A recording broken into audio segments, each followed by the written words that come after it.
We're gonna have a really awesome conversation today. Before we dive in, one thing I would say, I think both Aaron and I agree, we would love to try and encourage as much participation as possible here, as many questions as you'd like to ask, thoughts, ideas, things that we want to talk through. We're really excited to have everybody here, and I look forward to talking a little bit more about this. So, Aaron, welcome. Thanks for being a part of this. No, I'm really happy to be here, Chris. I'm excited to get going here. So, thanks for having me. Well, listen, let's start off a little bit about your background, where you come from, and a little bit of background about the organization. Sure. Yep. So I've been with the Rapids for about 4 years now. Joined the organization in 2016. Prior to that, I was running a small nonprofit called Skyline Soccer in Denver, Colorado. When I first started in that role, I was a single employee running a small nonprofit. So I've come from a very small background, and I was fortunate, and I really appreciate that about my background. But in the 8 years I was with Skyline as the executive director, we were able to grow from 1,000 players a season to 4,000 players a season, from one full-time employee to 11 full-time employees. And then, as I said, I transitioned over to the Colorado Rapids in 2016, and it's been great. The Colorado Rapids Youth Soccer Club is a nonprofit standalone entity that wears the same badge. It's got the pathway into the Colorado Rapids professional team. 2 years ago, we went through a major merger, probably one of the biggest mergers in youth soccer history. Us and another organization merged to create a club of 10,000. And I was fortunate to be able to given that the lead of that organization. And today we've got about 55 full-time staff, 250 part-time staff, 700 volunteers. We do about 9,000 players in camps on a yearly basis, about 20,000 players in tournaments. We're fortunate to have ECNL programming, which is elite level programming on both the boys and girls side. MLS Next, the new platform that took over for the Development Academy. WPSL, the women's second tier professional team, as well as just joining into an elite pathway called United Futsal, which we're really excited about. That's awesome. Well, I think that's a big step up from a team of one to what you're operating with now. No doubt. Of team and resources, right? Well, again, thanks so much for being a part of this. A big theme of today's track is talking a lot about marketing and expanding your presence and your brand, and kind of growing from there. And when it comes to that, when it comes to marketing and telling your story, what would you say? Where have you guys been successful? What are some of the channels that you've used to help fast track that success? And then I think also to that point, where have there been areas of challenges that maybe you guys didn't anticipate? Yeah, two really good questions. I think the first area of success is really just brand identity. Being able to wear an MLS brand definitely makes it easier out in the community, because people automatically recognize and relate to an MLS brand. So one of the things that we did this year, pre-COVID, we actually started a campaign called 10,000 Soccer Balls. Our goal was to get 10,000 Rapids Youth Soccer size 1 balls out into the community. And we did that really just to not only get the word out, get our soccer balls into homes for free, but also to build the next generation of youth soccer players in Colorado. Our goal is to, again, just, that financial commitment that we can make. We hope it pays off dividends in 5 to 10 years from now. And so we're going to continue to do that every single year. So if you go to the next slide, it shows the soccer balls that we've done. We've also tried to get unique pieces out with our branding on it. So for instance, the goalie gloves. We know the financial commitment that goalies are making on a yearly basis, not only to extra equipment, but to goalie gloves. So we custom designed our own goalie gloves. And every year we change that design, and every goalie gets a free pair. So they get to go brag about that on social media. They get to go brag about that with their friends, and that brand is always in front of them. And then the other piece is free Rapids coaching equipment. So we take anything and everything our coaches needs, and we put our brand on it. So we've got pennies, cones, ball bags, goals, towels, coffee mugs, pens, benches, chairs, you name it, our brand is on it. And we give that out. I mean, we're fortunate to create direct lines to the manufacturers of this equipment. So we can get all that equipment for all of our coaches, we've got 700 plus volunteers, 250 plus part-time staff. We can get all that at a fraction of the cost. So we just give out. I mean, it's like Christmas every season in our organization. So, and then as we moved into COVID, if you go to the next slide, one of the things that we did again to continue to push that brand is we got, we ordered over 10,000 gaiters. We didn't know what COVID was going to bring for an organization like ours. So we just ordered 10,000 gaiters thinking at some point we might need these. If not, it'll make a great sweatband or whatever. But the kids have been wearing them. They wear them around their neck. The parents wear them. The referees wear them. Our staff wears them. Our coaches wear them. You can actually wear them while you play as well. So that's actually been really, really well received. And we've done some masks as well. We customize all of our uniforms. So, if you imagine any Saturday, 10,000 kids hitting the soccer field, well, where do they go after? Well, they go out and get lunch, they go out and get ice cream, or they go to, grab a coffee. And so we're pushing our brand out there to all these different places consistently. And then one thing we tried this year, which I think is actually going to stick around even after COVID, is we started doing live streaming. And live streaming has really worked well for us. So our website is a main hub of our brand. We've put hundreds of thousands of dollars and thousands of hours into building our website into a place that our members can go to for resources, for education, for all those different pieces that they need to be a successful member of our organization. So with the live streaming, they essentially what it did is it drove 1,000 people to our website each day, each time we did it, to come to our website, see our brand, see our sponsor's brand. And again, it's just keeping that brand forefront constantly. I think the challenge, again, is, and people may or may not know this, but our brand ebbs and flows because we are tied to an MLS team. When they're having success, people want to be a part of us. That brand is out in the news, it's out in the media. People are talking about it on the sidelines, all that sort of stuff. But if they're not having success, that also reflects on us. So as an organization, we need to overcome any stigma of, the quality of our program being tied to the success or not success of the MLS team. Very interesting. I think, to that point too, we had Josh on right before this, who was talking a lot about, different areas of marketing. And one thing I took away from that was this idea of experimenting, right? And trying new things out. And you mentioned a lot of stuff that you guys did and you kind of implemented this year because of COVID and stuff that might stick through the future. What's maybe one or two observations of like, hey, we tried this, it didn't work, but we're really glad we did? Yeah. One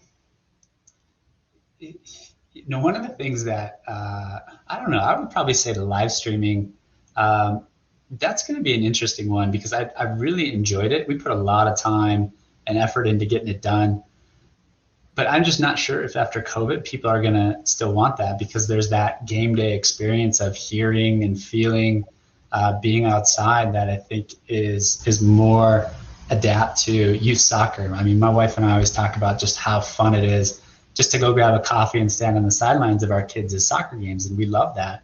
And so while I would love to keep pushing the live streaming option, that may or may not stick around. We did our first live stream education. So we had 150 people on a live stream education, and it was significantly more, as you guys are probably putting this on, it's significantly more challenging than what people realize behind the scenes to pull off an event like this. So we tried to do that where everybody could sit at home, watch education from a live stream, and it was okay.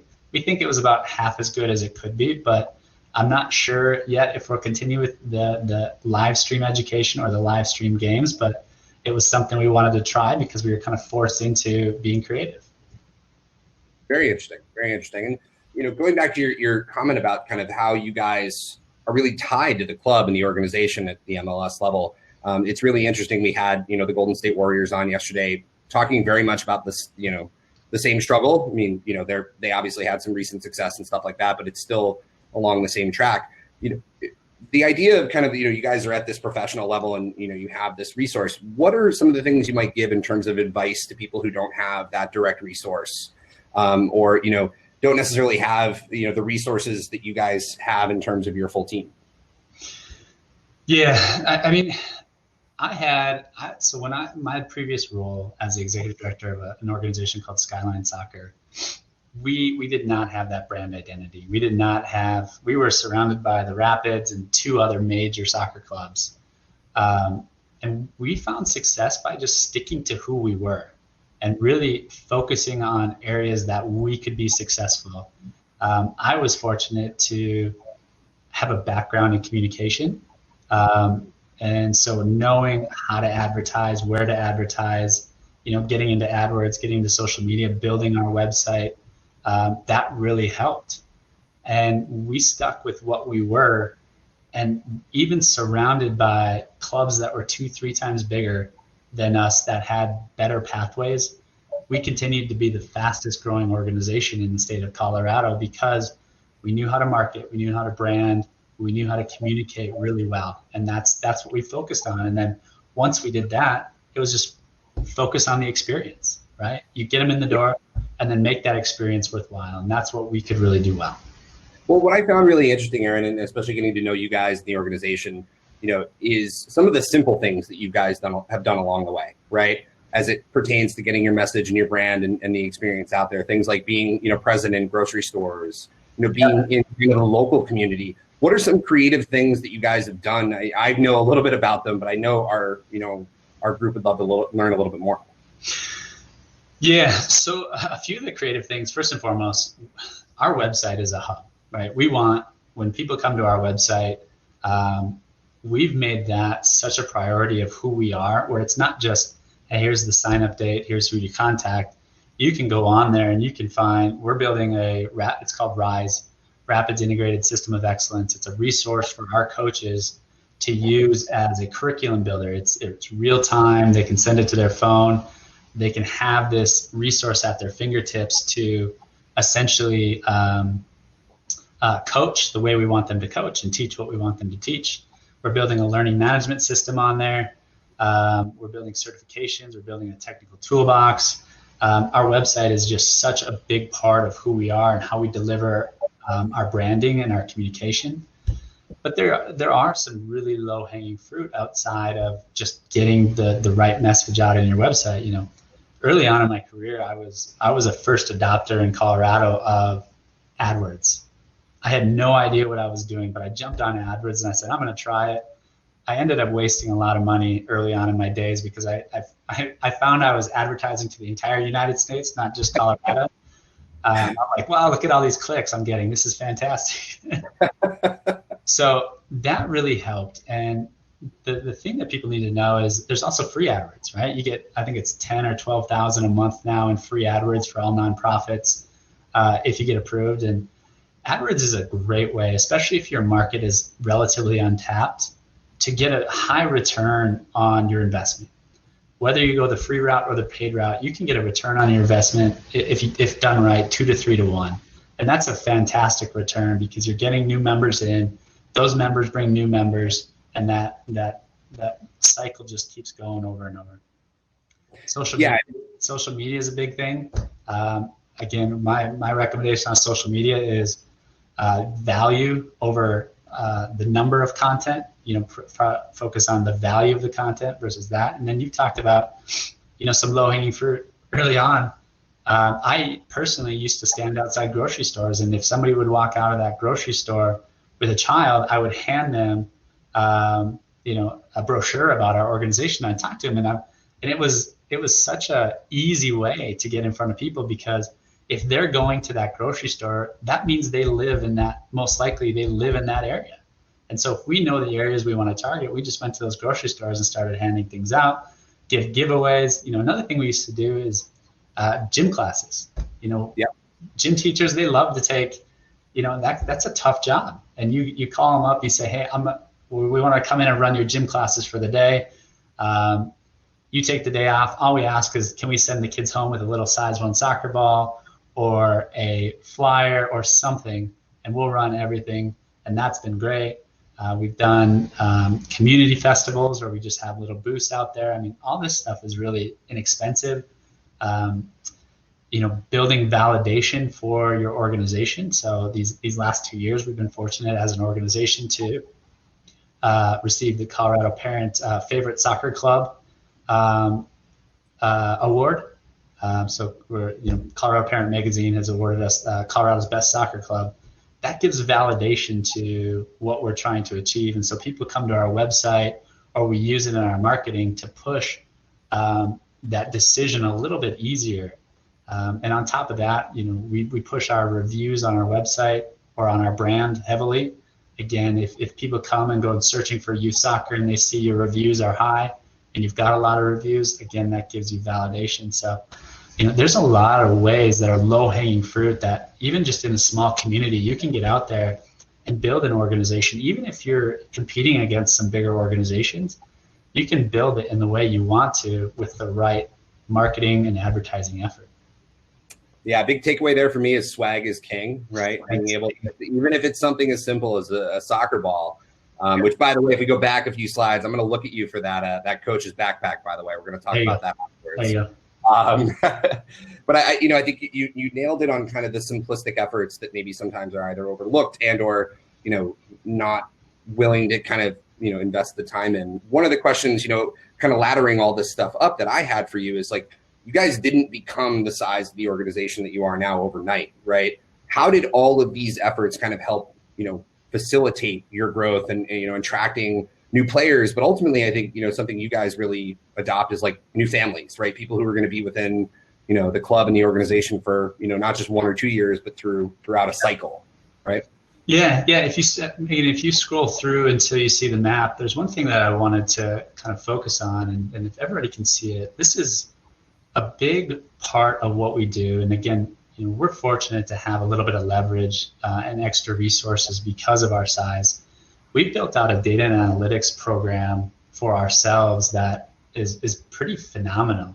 And what you're seeing is just a small percentage of what we do. But in this map, we've essentially laid out where all of our members live and how many members live in each census tract in Colorado. So when we're looking at marketing, going into schools, how far our major population is from our local parks, we use this map every season to say, okay, where can our marketing dollars or marketing efforts be best utilized? So this map essentially says, Rapids Youth Soccer, you've got 10% of the total population of potential youth soccer players in this census tract. And so what we can do is we can go and say, okay, what areas of the organization do we want to grow? How do we want to grow it? Is it door to door? Is it community festivals? Is it grocery stores? Is it direct mail pieces, new homeowner lists? There's a lot of those different pieces that once we know our membership, we can actually go in and market better because we know the foundation of who our membership is. Yeah, that's really interesting. I'm sorry, we had a question that came in while you were talking that I think would be really great. What along the way, how did you guys figure out what to prioritize in terms of your kind of imprint on social media in particular? What did you guys find that worked really well? Areas of improvement, things you might look at differently. I know, again, Aaron, you guys are very data focused and you look at this really closely. And this is a great question that came in from the channel. Yeah, I think there's one feeling and then there's one tangible. So the feeling is really just happiness. So we've got, our marketing and communication team, they basically go out and they take pictures nearly every weekend of our players out there, and we try to get that out as much as we can. If you go to our social media, it's all about happiness, it's all about joy, success, giving, all those sorts of things. And we like to prioritize that. We've got a lot of successful teams, whether they're a top talent or they're just beginning, there's success that they're having at their individual levels that can be that we can use as marketing, and that's fantastic. It's not just about the best teams for us; it's about everybody in the organization. The other is what we're trying to do is start to prioritize videos. So videos is really where I see, social media was, what was it, 5-10 years ago, people started saying, oh, you got to get on social media. I'm saying now it's like you got to get into videos, and that's where we've done. We're starting to push more of our efforts, whether that's into After Effects videos or highlight reels or goals of the season or saves of the season, recap videos of tournaments. That's what keeps people on your social media. They love seeing that. They love seeing the action. They love to feel what it was like to be there for that, game-winning penalty shot, whatever it is. So we're moving more towards that. If I could right now, I would hire a full-time videographer and bring that on board, because we would be putting videos out. We would be putting longer scripted interviews out, more education, all these different things that I think could be really fun, that pushes that professionalization of the brand and sells the feeling of being a part of this brand.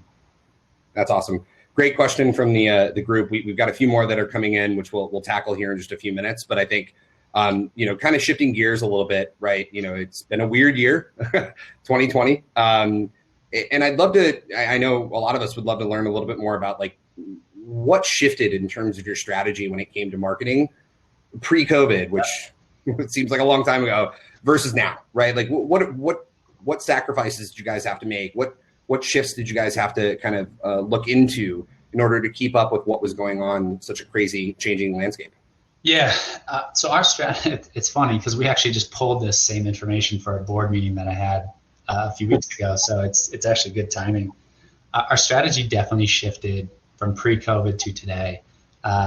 In years past, we really focused on just getting the word out about programming, tournaments, camps, registrations, that sort of stuff. And this season, we're really focusing on being more unique. And our primary goal has been to provide transparency for our members through COVID, excitement about future opportunities, and essentially evolve the brand for an increasingly digital world. Like I talked about, digital coaching education, digital online education, live streaming, that sort of stuff. Last year, between August and November, we sent about 30 emails to our membership promoting registration. Like, hey, register for this. Don't forget to register for this. And 6 value emails, which, talked about new partnerships, programs, special events, whatever it was. This year, it's essentially flipped. It's been about 5 promotional emails. Even though we played this whole fall season, we've only sent about 5 promotional emails, and we've sent 24 new value emails. So that was a major but necessary adaptation that led to a more comprehensive experience for our members. And it's one that's based on selling the next registration opportunity, but showing an exciting future that members will want to be a part of. And that was important to us is, hey, listen, we know we're going through a lot of stuff right now, but there is an end to this, and we want to show you the future is bright here at the organization. So, coming into, we did some really fun things, and I give our staff and the organization a lot of credit. When we shut down in March, we knew it was going to take a lot of work to get people to feel comfortable to kind of get back out and playing soccer again. So, we actually went all in and said, and our gross revenue on summer camps is probably $300,000 to $400,000, but we went all in and said, hey, Colorado, we're going to do free summer camps all summer long. You don't have to pay. You just sign up. Make sure you show up. That's the one caveat. And we launched it at noon on a Monday, and our website crashed at 10 minutes later. We had over 500-600 people just wanting to get on.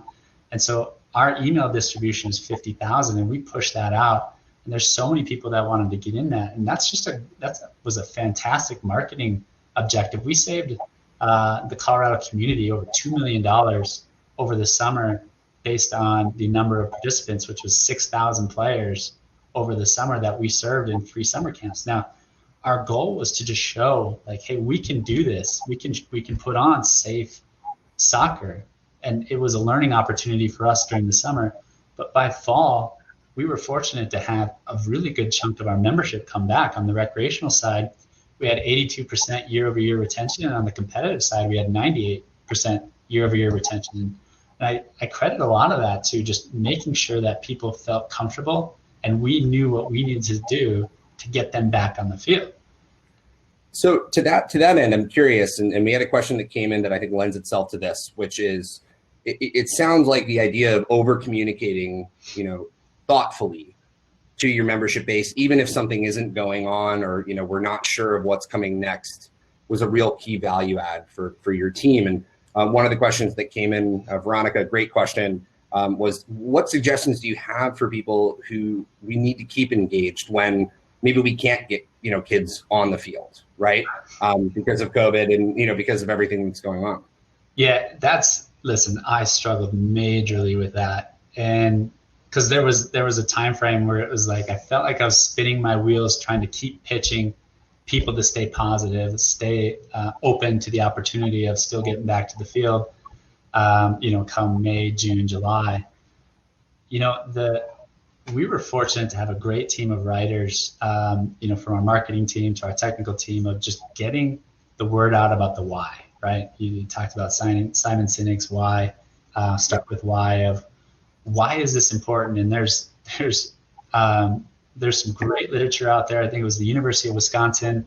They put out that great literature about the increasing anxiety, increasing depression in players that were pulled off the field or that could not be out there. There's increasing literature out there now as well about how that outdoor sports can be safer. So in our specific instance, we kept communicating that message. So we just kept looking for the right messages and crafting it in to some extent, our benefit of how does this support the why behind youth soccer. And that in my opinion, I thought worked really well when we had to communicate some really tough messages around, hey, we're here first and foremost for the kids, and we're going to do everything we can to continue to push this organization forward. And it was tough to sometimes write some of that stuff because you're right. There's lacking information from time to time, but you got to be really purposeful and methodical about communication. I preach to the staff at Rapids Youth Soccer all the time that if there's one thing that we want to be incredibly excellent at, it's communication. That solves so many problems. Right, and it goes back to again the previous presentation from Josh. A big takeaway that I had there was, how do you tell your story in one page? How do you tell it in even less if you can? And it sounds like that's obviously something that could be, really helpful for organizations that are struggling to just get some kind of message out, right? Yep. I have two more questions for you, and then you're off the hook here. But I have one that came in that I really like that's been upvoted a couple of times, which is, again, it goes to this idea of like, you guys have a ton of resources behind you. You have a professional sports team and that brand awareness. But for smaller organizations, for smaller leagues, this is specifically around swag, right? And what you can put out. What do you recommend? And like, what type of resources are out there that maybe people aren't aware of, in terms of being able to get access to certain things in bulk, or getting creative while using maybe, limited resources when it comes to swag and products? Yeah. And some of that, we're fortunate because of our size, so we can order direct from manufacturers. So I've actually created a lot of relationships, and there's a great site, and I'm sure many have heard of it, is Alibaba.com. And you can go out there, you can create relationships with directly to the supplier, those that manufacture the goods overseas or even locally, and you can get it at a quarter of the price of what you might get it locally. For us, ordering 10,000 soccer balls or ordering 5,000 pennies or 20,000 cones, that makes it really inexpensive for us. But there's also suppliers that can meet smaller demands like that, where you can fully customize really anything you want from swag, whether it be little stress balls, bottles, coffee cups, pens, towels. We've done pins, which have been fantastic, tattoos, car decals, all of that stuff we get out, and we just give it out. We just get it out as much as we can. Tattoos on youth. All right, that's interesting. That's a different approach. No, that's great. I think that those are all really good ideas, and we'll share that link, by the way, Aaron. Maybe we can pop that into the chat afterwards. The site that you referenced. Sure. One last question that I had for you, I think, and this just ties back to the work that you've done with League Apps throughout this year. What are some of the the resources that League Apps has been able to provide that's helped facilitate some of the work that you guys have done this year? Throughout not only your programming but navigating through COVID. Yeah, one of the first things. Listen, we're new to League Apps. We just started this fall season, and it's been great. Um, One of the reasons we moved over to League Apps was this direct API integration behind the scenes. So this API integration behind the scenes allows the data to be pulled out of League Apps and go directly into our own software, which reduces the potential mistake of pulling reports incorrectly, missing something here, missing something there. So that has allowed our data analytics program and our data analytics team to really be successful in building out a really robust um, uh, uh, um, strategy behind who we are, right? So we can see all these different pieces of who we are because of this API integration. We're planning on doing it on more with our email marketing. We're capturing API integration into Google, all that sort of stuff.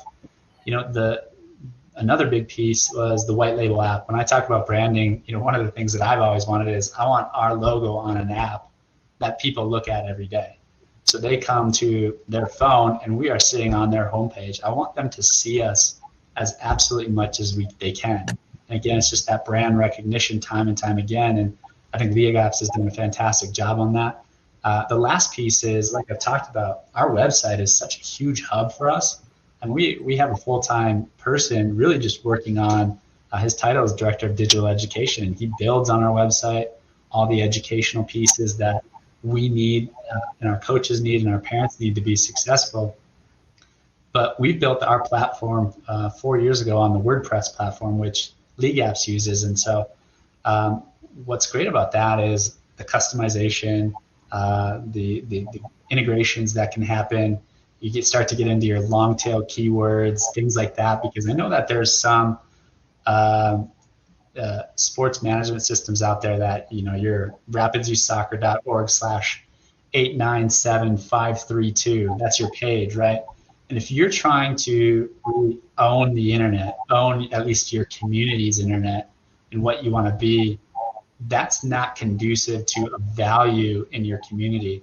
You want to have keywords that are in your URL that really drive people to your website. And again, I could do a whole nother presentation on just the value and what you can do to your website to increase your community engagement. But, those three pieces were big for me with League Apps. Fantastic. That's great.